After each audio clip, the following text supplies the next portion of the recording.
قائم و دائم ہے، اور اس کی لاشوں پہ سیاست کرنا یہ ملک دشمنی سے بھی بہت بڑا اقدام ہے۔ تو خالی میں آپ کی وساطت سے کہتا ہوں کہ 2022 صرف 2018 سے لے کے 22 تک میرے محترم عمران خان صاحب 465 عملے ہوئے۔ کتنے؟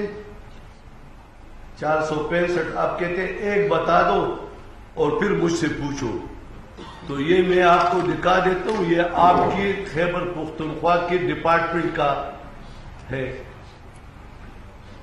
465 عملے ہوئے، اور اس کو بنو، ڈی خان، ہزارہ، کوٹ، ملکنڈ، مردان، پشاور، یہ اس کے فگر ہے۔ اور اس عملوں میں وہ عملے شامل نہیں ہیں جو براہ راست سیاسی لوگوں پہ ہوئے۔ مثلا مولانا فضل الرحمان پر 3 عملے ہوئے، ایک چارسدے میں ہوا، 13-14 لوگ شہید ہو گئے۔ اگلے دن وہ ثوابی جا رہا تھا، پھر 13-14 دن لوگ شہید ہوئے، اس پہ براہ راست فائرنگ ہو گئی، لیکن اس نے پاؤں پہ پلسٹر نہیں لگایا، پھرتا رہا۔ اور جھوٹ کی سیاست ریاست کے بارے میں کرنا، یہ میرے خیال ریاست کے ساتھ غداری سے بھی زیادہ جرم ہے۔ اور پھر اس میں 246 پولیس کے ہمارے نوجوان جو ہے وہ شہید ہوئے، 404 آدمی زخمی ہوئے۔ اور اب جب یہ حکومت، جب سے میں نے چارج سنبھالا اور ڈی ایس پی شہید ہوا، اس میں پولیس لوگ شہید ہوئے، انسپیکٹر ورسک روڈ پہ شہید ہوا، بنو میں سی ٹی ڈی پہ حملہ ہوا، کسی فوج کی اور شہید کے جنازے میں وزیر اعلیٰ کا گھر آج جہاں ہم بیٹھے ہیں اور پولیس لین، یہ 1 فرلانگ کا فاصلہ ہے، نہیں ہے۔ تو میرے محترم عمران خان صاحب، ہم سیاست بھی کرتے رہیں گے، آرٹیکل 6 کی بات بھی کرتے رہو، لیکن سچ کے ساتھ۔ آپ نے تو قوم جانتی ہے، اس کو علم ہے کہ آپ نے قومی اسمبلی سے استعفے دیے، 6 مہینے سے زیادہ عرصہ سڑکوں پہ پھر رہے تھے کہ استعفا منظور کرو، چونکہ سیزنل پالیٹیشین ہے، قومی اسمبلی میں بیٹھے ہوئے، تو انہوں نے کہا یار یہ ہر وقت پھر یو ٹرن لے لیتے تو ذرا خیر ہے، آؤ جی آؤ جی آؤ جی، واپس آؤ واپس آؤ۔ نہیں جی، وہ آپ استعفا منظور کرنے سے 4 دن پہلے دیکھے، کہتے ہم سپریم کورٹ جاتے ہیں کہ کیوں استعفا منظور نہیں کرتے، 4 دن پہلے دیکھو۔ جب استعفا منظور ہو گئے تو دھرنے دینے لگے کہ آپ نے ہمارا استعفا کیوں منظور کیا۔ دیکھو یہ ملک ہے، ہم ملک چلاتے ہیں۔ اگر ملک، ایک تو یہ ہے کہ آپ نے قسم کھا رکھی ہے کہ اس پاکستان کی ترقی، اس کی خوشحالی، اس کو صحیح سمت میں لے جانا کے لیے میں کسی کو نہیں چھوڑوں گا، تو پھر پاکستان کے عوام فیصلہ کریں گے، پاکستان کی بزنس کمیونٹی فیصلہ کرے گی، پاکستان کے ہر مکاتب فکر فیصلہ کرے گی۔ اور پھر یہ بات کہ آپ براہ راست چوکوں میں، سڑکوں میں فورسز کو ٹارگٹ بناتے ہو، یعنی قوم کے ذہنوں میں فورسز کے خلاف ایک نفرت برتے ہو، اور پھر پولیس جس نے پچھلے 1 سال سے اور خاص کر 4 مہینوں سے جو پے در پے شہادتیں دے رہی ہے، پاکستان اور خیبر پختونخوا کے عوام اس پہ فخر کرتی ہے، اس شہادتوں پہ بھی سیاست شروع کر دی۔ آپ سے میں پوچھتا ہوں کہ کوئی ڈپارٹمنٹ، اس کے لوگ نکلے اور ایک دوسرے فورس کے خلاف ان کی ذہن میں کچھ خدشات ڈالے تو کیا آپ بطور بطور پاکستانی یہ اس ملک کا ترقی، اس کی سالمیت اور اس کی یکجہتی، اس کے تحفظ کے لیے خطرناک ہے یا نہیں؟ آپ کا بھی فرض بنتا ہے، ہر شہری کا فرض بنتا ہے. الیکشن ہوں گے، وہی الیکشن آپ ملتوی کرتے ہو. بھائی ہم نے جب تم وزیر اعظم تھے اور آپ کی یہاں حکومت تھی، یہ پورا شہر آپ نے آرا. اس پشاور کے 7 میئر میں 6 میئر شکر اللہ دیگر جماعتیں جیتی، اور شہر سے جا کے درہ خیبر کے نزدیک آپ نے 1 میئر کا الیکشن جیتا. جب آپ کی حکومت تھی، ہم اس میں نہیں جاتے. الیکشن ہوں گے اور مزید بھی ہوں گے، لیکن اس وقت ضرورت جس چیز کی ہے، میں آپ کو کہتا ہوں کہ اس وقت ضرورت یہ ہے کہ ریاست خطرے میں ہے، ریاست کو مشکلات ہے. ریاست کو مشکلات سے نکالنے کے لیے وہی فارمولہ اپنایا جائے جو 2013 میں آپ اسلام آباد کے سڑکوں پہ بیٹھے تھے اور اسمبلی کے توڑنے کی باتیں کر رہے تھے.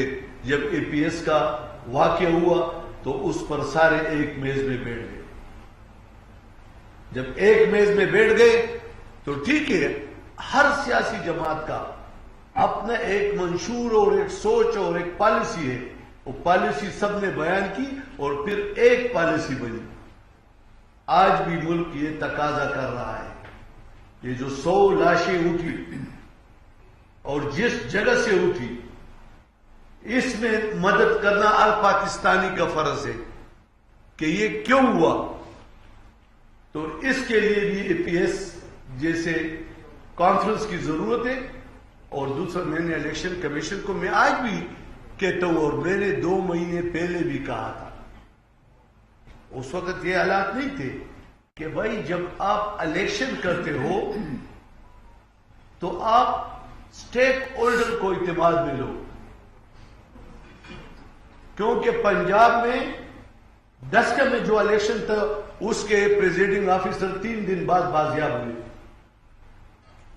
اس وقت وزیر اعظم عمران خان تھے اور پنجاب کی حکومت بھی ان کی تھی. اور میں تمام قبائلی علاقے کے لوگوں سے ملوں اور آپ کے سامنے ہزاروں لوگوں سے ملوں.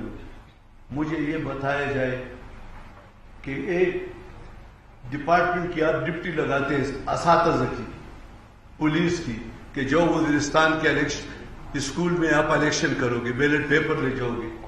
جب 10 کا سے بیلٹ پیپر اسلام آباد نہیں پہنچ سکتے ہیں، وزیرستان سے پشاور پہنچ جائیں گے. تو کیا اس کے لیے مشاورت ضروری نہیں؟ میرا یہ آئینی حق نہیں ہے کہ ٹھیک ہو سکتا ہے میری رائے غلط ہو. میں نے تو ان پر یہ نہیں کہا کہ میرے رائے کو آپ قانون بنا کے اس پہ امپلیمنٹ کرو. الیکشن کمیشن آزاد ہے، ایک آئینی ادارہ ہے. وہ آ کے آئی جی صاحبان سے، دیگر اداروں سے بات کرے اور بیعت کرے میں جنبش کے کہ نہیں یہ غلط ہے. بات ختم. اس کا حکم پھر سب مانیں گے الیکشن کمیشن کا. لیکن یہ جو الیکشن ہوئی اور آپ نے اسمبلی توڑی، جب اتنی جلدی کر رہے تھے، اب ذرا صبر کرو، اس جنازوں کو کندھے دے دو، جا کے ان کی تعزیت کر لو، یہ ماحول جو ہے اس کو ٹھنڈا کر لو، اور الیکشن 90 دن کے بجائے 70 دن میں کرو. ہمیں کوئی اعتراض نہیں. اور یا ایسے کرو جو آپ نے ٹائیگر فورس بنائی ہے اس کو بھیج دو وزیرستان، وانا، قرم ایجنسی، باجوڑ، مومن ایجنسی، وہ اسکول اس کے حوالے کرو کہ یہ ٹائیگر فورس جو ہے یہ سنبھالیں گے. دیکھو یہ ملک ہے اسلامی دنیا کا سب سے بڑا اور مضبوط ایٹمی قوت ہے. اس کو اس طرح انارکی میں پھینکنے کے لیے اور اس طرح فورسز کے خلاف بات کرنے اور اس طرح فورسز کو اپنے درمیان لڑانے اور قوم میں مایوسی پھیلانے اور ملک میں ہر وقت کہ یہ دیوالیہ ہو رہا ہے، دیوالیہ ہو رہا ہے. یہ لوگ سوچے کہ یہ کیا کر رہا ہے، کیا ایجنڈا ہے. یا تو پھر صاحب کہہ دو کہ میرا یہ ایجنڈا ہے کہ میں پاکستان کی ترقی نہیں چاہتا ہوں، ورنہ آپ یہ بتائیں کہ سب کچھ کس نے کیا؟ ہم وہ باتیں نہیں کرتے. یہ صبح جب آپ کے حوالے ہو رہا تھا 78 ارب روپے قرض دار تھا، جب آپ چھوڑ رہے ہیں تو 900 سے زیادہ ارب قرض داروں کے لیے کیا. لیکن یہ سیاسی لوگ باتیں کریں گے. ہم انشاءاللہ تعالی آپ کو بھی تحفظ دیں گے، ادھر آئیں گے، آپ ہمارے مہمان ہوں گے. میں نے اس وقت بھی بیان دیا تھا جب آپ کی حکومت تھی، جب بھی عمران خان آئے گا ہمارا مہمان ہوگا. یہ ہماری روایات اور پشتور ولی ہے. اور آپ کا چیف منسٹر میرے لان میں ہیلی کاپٹر سے اترتا تھا اور 9 سیکنڈ کا فاصلہ ہے، مجھے مبارکباد دینے کے لیے نہیں آتا تھا. یعنی دشمنیوں کو تقویت دینے کے لیے. اور پھر ایسا ماشاءاللہ کہ ان کے کسی بھی کوئی ایک بندہ کہہ دے ووٹر، ایم پی اے، ایم این اے، منسٹر فون نہیں کر سکتے. اور باہر مجھے کہتے فون ٹیپ ہوتے پھر ہمیں ٹکٹ نہیں دیتے. میں ریکارڈ پہ کہتا ہوں سیاست اس طرح دشمنی کا نام نہیں. سیاست میں ہم ایک دوسرے سے ملیں گے اور ایک دوسرے سے بات کریں گے انشاءاللہ تعالی. میں آپ بھائیوں کی وساطت سے آپ کو بھی ریکویسٹ کرتا ہوں، اس وقت ریاست بہت بڑے بحران میں ہے. آپ نے بھی اس چیز کو پروموشن دینی ہے کہ یہ یکجہتی ہو، یہ فرقہ واریت کا خاتمہ ہو. یہ جو کچھ ہو رہا ہے اس کے خلاف اس طرح بات کرنی ہے کہ ہم دشمنوں کو دوست بنائے اور ہماری جو معاشی حالت ہے اس سے بہتر ہو. میں آپ کا شکریہ ادا کرتا ہوں. گورنر صاحب یہ بتائیے کہ آپ نے فرمایا ہے کہ الیکشن کمیشن جو ہے وہ تمام اسٹیک ہولڈرز کو بلائے اور انہیں بٹھائے اور پھر مشاورت کے بعد تاریخ دے. ان تمام اسٹیک ہولڈرز کو آپ کیوں نہیں بلاتے؟ تاریخ آپ نے دینی ہے، آپ نے تاریخ دینی ہے. تاریخ میری ان تمام اسٹیک ہولڈرز کو آپ بلا کے مشاورت کیوں کر دیجیے؟ دیکھیے ایک منٹ چیف منسٹر صاحب بیٹھے ہوئے ہیں. سیم صاحب یہ بتائیے کہ اب تک جو پیش رفت ہوئی ہے دھماکے کے حوالے سے جو تحقیقات ہوئی ہیں، IGP صاحب نے کانفرنس بھی کی ہے اور وہ کہتے ہیں ہمیں زیادہ تنگ نہ کریں، ہم پہ بڑا پریشر ہے، ہم بڑے دباؤ میں ہیں. آپ کیا کہتے ہیں کہ جو تحقیقات ہیں یہ صحیح سمت میں جا رہی ہیں؟ اس یہ بات میں جواب دے دیں. پہلی بات کی میں جواب دے دوں گا. میرا بات میں دیکھیں، میرا اتنا قد کاٹ نہیں ہے کہ میں پنجاب کا اور خیبر پختونخوا کا اور تمام سیاسی جماعتوں کو بلاؤں، کہ میں بلاول صاحب کو کہوں، زرداری صاحب کو کہوں، مسلم لیگ کو کہوں، مولانا صاحب کو کہوں کہ اور میں اجلاس کرتا ہوں. میں یہ کہتا ہوں کہ الیکشن کمیشن یا جس طرح اے پی ایس میں ایک کانفرنس ہوئی تھی، جو اے پی سی ہوئی تھی اے پی ایس کے واقعہ میں، تو ان کو چاہیے کہ اس طرح کریں. اور اگر کوئی کہتا ہے نہیں تو یہ میری تجویز ہے، یعنی تجویز سے تو مجھے منع نہیں کر سکتے ہو. کل آپ لوگ کہیں گے کہ آپ نے اتنے ہزار لوگوں سے ملاقاتیں کی قبائلی علاقوں میں اور آپ نے پھر کیوں میسج لوگوں کو نہیں دیا، کنسرن لوگوں سے بات کیوں نہیں کی؟ تو میں نے ان کی بات پہنچائی بھی ہے، میں نے ان کی بات کی بھی، اور میں آپ کے سامنے بھی کہتا ہوں اور میں آج بھی کہتا ہوں 90 دن چھوڑے 75 دن میں کر لیں، اس میں کیا ہے. لیکن